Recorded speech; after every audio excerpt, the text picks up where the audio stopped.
I want to bring in ABC's Kenneth Moton live in Washington, along with senior investigative reporter Aaron Katersky and ABC News contributor Robert Boyce, the former NYPD chief of detectives, for more on this. Kenneth, what's the response to this legislation from both parties in Congress? Well, for Democrats, they point out that it is a big deal. As you heard the common themes from President Biden there, yes, this is a big deal, but there's still more work to be done. A ban on assault rifles, high-capacity magazines, some other things that this administration continues to point out. And as we saw even a demonstrator there, a parent from Parkland, Florida, Manuel Oliver, who stood up during the president's remarks, a remarkable moment considering the amount of security there at the White House. But he stood up because there are a number of groups and activists on gun control who believe that there is still a lot of work to be done there. But as you heard the president once again mention, when it comes to red flag laws, when it comes to a number of other things that you listed off there at the top there, Diane, it does those things. And if even one life is saved,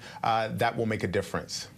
Aaron, this comes after a rash of mass shootings in this country. The president and vice president had representatives there from Uvalde and Buffalo speaking today. What was it about these attacks, given how many we've had over the course of the past few years? What was it about these attacks that finally pushed lawmakers to pass this bill? Well, Uvalde involved kids, Diane, and I think when you had fourth graders killed at school, that moved even Republican Senator John Cornyn to side with Democrats who've been clamoring for some of these things.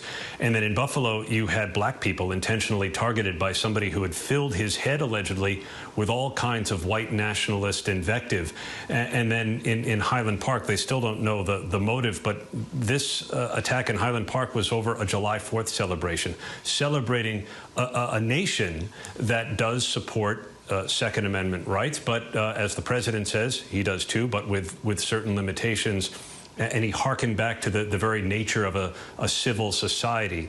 So I think it was the brutal nature of some of these recent shootings that moved lawmakers, but they're limited steps. And I was struck as the president mentioned people being safe in their school, in their supermarket, in their church, in their synagogue, all of these places in our society that have been beset by gun violence. Now, Robert, the law also includes funding for mental health programs and securing schools. So what do you think is the best way to use that funding? Well, I think getting out there. I was really surprised in Buffalo, a state that had a red flag law that nobody knew about. Nobody knew that you could go online, do an application, get before a judge.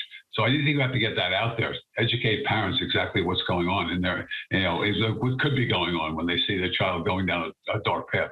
So there's no word on that at all. Hopefully this is a step. Again, it's not a resolution.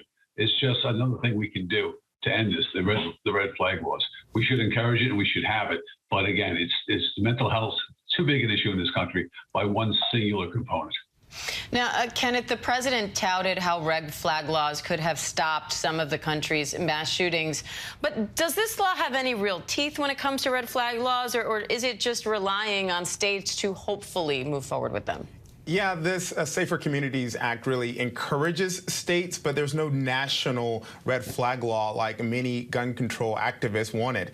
And so we are where we started when we started to have this string of mass shootings over the past couple of months in Uvalde, Highland Park, is that we had 19 states with red flag laws on the books, and Washington, D.C. as well. And that's where we still are today. And even though that this law, the president, the administration has been asking more states to take a look at them, you've got states and red states, so-called red states like Texas, who are essentially brushing these off, even though one of their senators, John Cornyn, was part of this Bipartisan Safer Communities Act. They brushed them off 4 years ago when the Trump administration was in charge, and the governor, Greg Abbott, tried to push some legislation through the Texas legislature on red flag laws. Well, essentially, the majority of the Republicans, the NRA, they all pushed back on that and won. And that is what we saw again with the recent string of mass shootings in the shooting that impacted Uvalde, Texas as well, and the aftermath of that. And so will the momentum be there? That remains to be seen, but it's only been 2 weeks that this law has been, since it's been enacted. But again, it encourages, it gives funding, and so we will see what will happen with more states and see if they will take on those red flag laws. And Robert, I want to go to you on that. You've investigated a countless number of shootings. How effective do you think red flag laws could be in preventing some of these shootings, particularly these mass shootings? And how does that process work? How do you decide that someone is a danger to themselves or others to a point where it would meet a bar that would restrict them from purchasing weapons? Sure. On the most red flag laws, you have a judge who's going to make that decision that whether you're not allowed to have it or not. And that has to migrate then that information into a NICS check when an individual, such as Salvador, goes to get that gun. He mentioned personal liability of the parents. There's a key factor here. How can you not know that your son is arming up like they did in these instances? How can you not know that? And it costs a lot of money to buy these things. These rifles are not cheap. Where did all that come from? There's so much more here that this bill doesn't cover. But again, it's bipartisan. You're moving in the right direction. Those red flag laws have to migrate into the NICS system so they can't buy them, and that's key here. Now, Aaron, the other big call here for what comes next is a ban on assault weapons. What's the momentum for that there, and what is the call for that in some of the local communities where these shootings actually happened? Well, in the communities where these shootings occur, there's often momentum to ban assault-style weapons. The AR-15 and its kindred weapons often are the weapons of choice in these kinds of high-profile incidents, and there have been plenty of calls to ban them after the fact. But in Congress, legislatively, there's no momentum to return to an assault weapons ban. You heard the president call for it once again, but I think he incorporates it in with so many other things that he'd like to see because he knows the reality of our politics. There isn't going to be a renewal on the assault weapons ban anytime soon, it seems. And with the outlook for the midterm elections being what it is, it doesn't seem like it's any more likely in the future. And so you're left with this idea of doing the kinds of things that can be done. Red flag law encouragement and expanded background checks. But the reality is that in most of the shootings we have seen recently, this particular law would not have stopped them. The president went back to a mass shooting at Fort Hood in Texas in 2009 that could have been prevented. Hopefully this will prevent something else that's in the works that we don't even know about yet. But there is still much more that would need to be done if, in fact, the latest high-profile mass shootings in the country were going to be stopped.